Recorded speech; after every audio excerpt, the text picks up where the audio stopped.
In this video, I'm going to show you how you can make a website work like an app on your iPad. Basically, what we can do is we can add a website to our home screen, and then we can place it in the dock, we can place it into other folders, we can even find it in the app library. Let's see how we can make a website work like an app on the iPad. Let's go to my iPad. Let's first get the requirements out of the way. What do you need in order to do this? Well, basically, you just need to have iPadOS running on your iPad.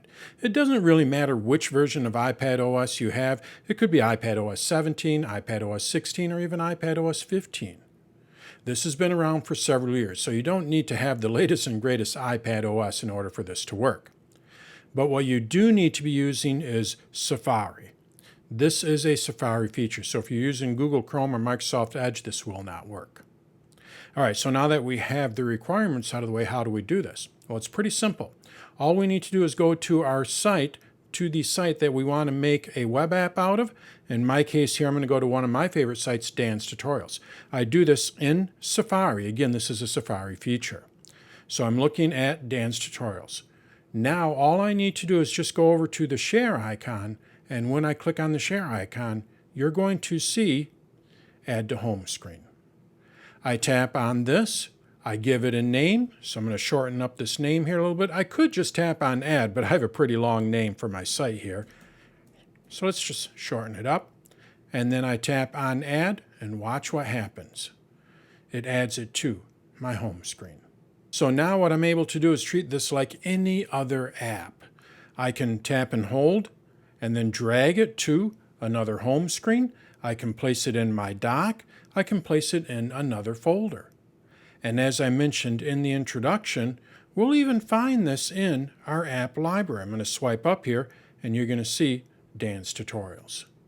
So we can treat it just like any other app. But when you tap on it, what it does do is it opens up in Safari. So I am in Safari here. Now, if you want to remove it, all you need to do is just tap and hold like any other app. You're going to see Delete Bookmark. This is actually called a bookmark.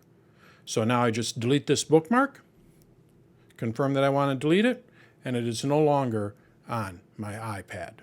I can still get to it via Safari because it's just a website, but it is no longer on my iPad. It's no longer on my home screen on my iPad.